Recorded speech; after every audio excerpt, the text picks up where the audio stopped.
Are you confused about why you're gaining weight, even though you've been eating more fruit to be healthier? If this sounds like you, type fruit in the comments. Today, I'm counting down the 10 fruits that could be sabotaging your weight loss after 40, from problematic to absolutely devastating for your metabolism. And stick around, because fruit number 1 is the most shocking culprit that's been marketed as a health food. Meet Rebecca, a 44-year-old accountant from Florida. Last year, she was frustrated and confused. She'd replaced her afternoon snacks with fruit, started having fruit smoothies for breakfast, and was eating what she thought was a healthy, natural diet. She was following all the advice about eating more fruit for vitamins and fiber, but instead of losing weight, she gained 15 pounds in 4 months and couldn't understand why her clean eating was making her heavier. What Rebecca didn't realize was that 9 of the fruit she was eating daily were on today's list. Within 7 weeks of eliminating just 5 of these fruits and replacing them with lower sugar alternatives, she lost 10 pounds and finally started seeing the scale move in the right direction. Here's what's happening in your body after 40. Your estrogen levels drop by up to 90% during menopause, dramatically slowing your metabolism and changing how your body processes sugars. Your insulin sensitivity decreases significantly, making you more likely to store the natural sugars in fruit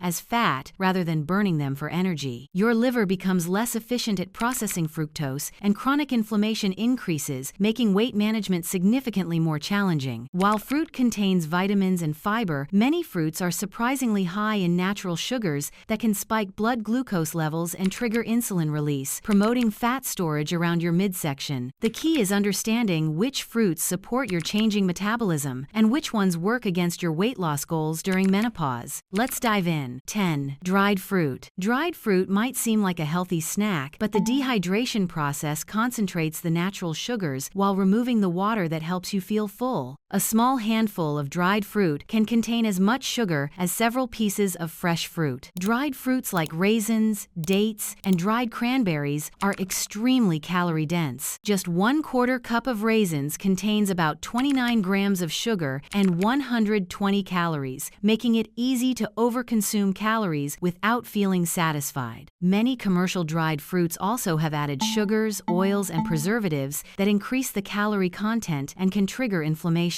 The high sugar concentration can cause rapid blood sugar spikes, followed by crashes that trigger cravings for more high-carbohydrate foods. The sticky texture of dried fruit can also be problematic for dental health, and the concentrated sugars can feed harmful bacteria in your mouth and gut, disrupting the microbiome balance that's crucial for metabolism. If you enjoy dried fruit, limit portions to very small amounts and choose varieties without added sugars. Pair them with protein or healthy fats to slow sugar absorption and minimize blood sugar spikes. 9. Fruit leather and fruit snacks. Fruit leather and commercial fruit snacks are highly processed foods that bear little resemblance to actual fruit. Most contain added sugars, artificial flavors, and preservatives while providing minimal nutritional value. These products are designed to be shelf-stable and appealing, which means they're loaded with concentrated sugars and often contain high fructose corn syrup. The processing removes most of the fiber and beneficial nutrients while creating a product that's essentially candy. The chewy texture and concentrated sweetness can trigger cravings for more sugary foods, making it difficult to maintain portion control. The rapid sugar absorption can cause blood sugar spikes that promote fat storage and trigger hunger shortly after eating. Many fruit snacks also contain artificial colors and flavors that can disrupt hormone function and increase inflammation. During menopause, when your body is already dealing with hormonal chaos, these additives can worsen symptoms and interfere with weight loss. If you want a portable fruit option, choose fresh fruit or make your own fruit leather using whole fruits without added sugars. This gives you control over the ingredients while providing more nutrients and fiber. 8. Canned fruit in syrup. Canned fruit in syrup transforms healthy fruit into a high-sugar dessert that can derail your weight loss efforts. The heavy syrup used in canning can double or triple the sugar content compared to fresh fruit. A cup of canned peaches in heavy syrup contains about 37 grams of sugar compared to 13 grams in fresh peaches. This excess sugar gets rapidly absorbed and is more likely to be stored as fat, particularly problematic during menopause when insulin sensitivity decreases. The syrup is typically made with high fructose corn syrup or other refined sugars that can increase inflammation and interfere with hormone function. These added sugars provide empty calories without any nutritional benefit. The canning process also destroys heat fat-sensitive vitamins like vitamin C while concentrating the natural sugars. You're getting fewer nutrients but significantly more calories and sugar than you would from fresh fruit. The high sugar content can also feed harmful bacteria in your gut while crowding out beneficial bacteria, disrupting the microbiome balance that's essential for optimal metabolism and weight management during menopause. Choose fresh fruit or look for canned fruit packed in water or natural juice without added sugars. Always drain and rinse canned fruit to remove excess syrup or juice. 7. Tropical fruits. Tropical fruits like mango, pineapple, and papaya are delicious but surprisingly high in natural sugars and can cause significant blood sugar spikes. These fruits evolved in climates where high sugar content helped them survive, but this makes them problematic for weight loss. A cup of mango contains about 23 grams of sugar, while a cup of pineapple has about 16 grams. These high sugar levels can trigger insulin release and promote fat storage, particularly around your midsection where menopausal weight gain tends to accumulate. Tropical fruits also have a higher glycemic index than many other fruits, meaning they cause more rapid spikes in blood sugar. This becomes particularly problematic during menopause when insulin sensitivity decreases and your body becomes less efficient at processing carbohydrates. The high fructose content in tropical fruits can also be problematic because fructose is processed differently than glucose. It goes directly to your liver, where it's more likely to be converted to fat rather than used for immediate energy. While tropical fruits do contain beneficial nutrients like vitamin C and enzymes, the high sugar content can outweigh these benefits for women trying to lose weight during menopause. If you enjoy tropical fruits, limit portions to small amounts and pair them with protein or healthy fats to slow sugar absorption. Focus on lower sugar fruits that provide more nutrients per calorie. Before we continue, if you are enjoying this video, give it a like. It tells YouTube to recommend it with more women. Subscribe or share with your friends that might need it. 6. Watermelon. Watermelon might seem like a low-calorie choice because it's mostly water, but it has a surprisingly high glycemic index that can cause rapid blood sugar spikes. While it's lower in total sugar than some fruits, the sugar it contains is quickly absorbed. The high glycemic index of watermelon means it can cause blood sugar levels to rise rapidly, triggering insulin release and potentially promoting fat storage. This becomes more problematic during menopause when insulin sensitivity naturally decreases. Watermelon is also easy to overconsume because of its high water content and mild sweetness. A large slice can contain more sugar than you realize, and the rapid absorption can leave you feeling hungry again shortly after eating. The natural sugars in watermelon can also feed harmful bacteria in your gut while disrupting the balance of beneficial bacteria. This disruption of your microbiome can interfere with metabolism and make weight loss more difficult. While watermelon does provide some beneficial nutrients like lycopene and vitamin C, the high glycemic impact can be problematic for women over 40 who are dealing with decreased insulin sensitivity and slower metabolism. If you enjoy watermelon, limit portions to small amounts and pair it with protein or healthy fats to slow sugar absorption and minimize blood sugar spikes. 5. Grapes. Grapes are nature's candy, containing about 16 grams of sugar per cup and having a moderate to high glycemic index that can cause blood sugar spikes. The natural sugars in grapes are quickly absorbed, making them problematic for weight loss. The high sugar content in grapes can trigger insulin release and promote fat storage, particularly around your midsection. This becomes more problematic during menopause when your body becomes less efficient at processing carbohydrates and more likely to store them as fat. Grapes are also easy to overconsume because of their small size and sweet taste. It's easy to eat a large handful without realizing you've consumed a significant amount of sugar and calories. The natural sugars in grapes can also cause blood sugar spikes, followed by crashes that trigger cravings for more high-carbohydrate foods. This cycle can make it difficult to maintain steady energy levels and control appetite throughout the day. While grapes do contain beneficial antioxidants like resveratrol, the high sugar content can outweigh these benefits for women trying to lose weight during menopause when insulin sensitivity is compromised. If you enjoy grapes, limit portions to very small amounts and pair them with protein or healthy fats to slow sugar absorption. Consider choosing lower sugar fruits that provide more nutrients with less impact on blood sugar. 4. Bananas. Bananas are often considered a healthy snack, but they're surprisingly high in natural sugars and starch, with a medium banana containing about 14 grams of sugar. As bananas ripen, their starch converts to sugar, making them even more problematic for blood sugar control. The high carbohydrate content in bananas can cause blood sugar spikes that trigger insulin release and promote fat storage. This becomes particularly problematic problematic during menopause when insulin sensitivity decreases and your body is more likely to store carbohydrates as fat. Ripe bananas have a higher glycemic index than many other fruits, meaning they cause more rapid increases in blood sugar levels. The natural sugars are quickly absorbed, which can lead to energy crashes and cravings for more high-carbohydrate foods. Bananas are also relatively high in calories for a fruit, with a medium banana containing about 105 calories. When you're trying to create a calorie deficit for weight loss, these calories can add up quickly, especially if you're eating multiple bananas per day. The high sugar content can also feed harmful bacteria in your gut while disrupting the microbiome balance that's crucial for metabolism and weight management during menopause. If you enjoy bananas, choose smaller, less ripe ones, and limit to half a banana at a time. Pair with protein or healthy fats to slow sugar absorption and minimize blood sugar spikes. 3. Cherries. Cherries are delicious but surprisingly high in natural sugars, with a cup containing about 18 grams of sugar. While they do contain beneficial antioxidants, the high sugar content can be problematic for weight loss during menopause. The natural sugars in cherries can cause blood sugar spikes that trigger insulin release and promote fat storage around your midsection. This becomes more problematic during menopause when insulin sensitivity decreases and your body becomes less efficient at processing carbohydrates. Cherries also have a moderate glycemic index, meaning they can cause relatively rapid increases in blood sugar levels. The concentrated sweetness can also trigger cravings for more sugary foods, making it difficult to maintain portion control. Dried cherries are even more problematic because the dehydration process concentrates the sugars while removing the water that helps you feel full. Many dried cherries also have added sugars, making them extremely high in calories and sugar. The high sugar content in cherries can also feed harmful bacteria in your gut while crowding out beneficial bacteria, disrupting the microbiome balance that's essential for optimal metabolism during menopause. If you enjoy cherries, limit portions to very small amounts and choose fresh over dried varieties. Pair with protein or healthy fats to slow sugar absorption and minimize the impact on blood sugar levels. 2. Fruit juice. Fruit juice is one of the most problematic forms of fruit for weight loss because it concentrates all the sugars while removing the fiber that would normally slow absorption. Even 100% fruit juice can contain as much sugar as a soft drink. A glass of orange juice contains about 21 grams of sugar and can cause rapid blood sugar spikes that trigger insulin release and promote fat storage. Without the fiber to slow absorption, the sugars hit your bloodstream quickly, overwhelming your body's ability to process them efficiently. Fruit juice also lacks the satiety that comes from eating whole fruit. You can easily consume the equivalent of multiple pieces of fruit in one glass without feeling full, leading to excess calorie intake and weight gain. The concentrated fructose in fruit juice goes directly to your liver, where it's more likely to be converted to fat rather than used for immediate energy. This becomes particularly problematic during menopause, when liver function often becomes less efficient. Many commercial fruit juices also contain added sugars, preservatives, and artificial flavors that can increase inflammation and disrupt hormone function. Even fresh squeezed juice lacks the beneficial fiber and nutrients found in whole fruit. The rapid sugar absorption from fruit juice can also cause blood sugar crashes that trigger cravings for more high-carbohydrate foods, making it difficult to maintain steady energy levels and appetite control. Avoid fruit juice entirely and choose whole fruits instead. If you want a fruit-flavored drink, try infusing water with fresh fruit slices or making smoothies with whole fruits and vegetables. 1. Smoothies with multiple fruits. Fruit smoothies might seem like a healthy choice, but they're often calorie bombs loaded with multiple high-sugar fruits that can sabotage your weight loss efforts. A typical fruit smoothie can contain the equivalent of 4 to 6 pieces of fruit, delivering a massive sugar load. The blending process breaks down the fiber structure, making the sugars more readily available for absorption and causing more rapid blood sugar spikes than eating whole fruit. This concentrated sugar delivery can overwhelm your body's ability to process it efficiently. Many smoothies also contain added sweeteners like honey, agave, or fruit juice, which further increases the sugar content. Even smoothies made with natural ingredients can contain 60 to 80 grams of sugar, which is more than 2 cans of soda. The liquid form of smoothies also bypasses normal satiety signals, making it easy to consume large amounts of calories without feeling full. You can drink a 500-calorie smoothie and still feel hungry shortly afterward. The high fructose load from multiple fruits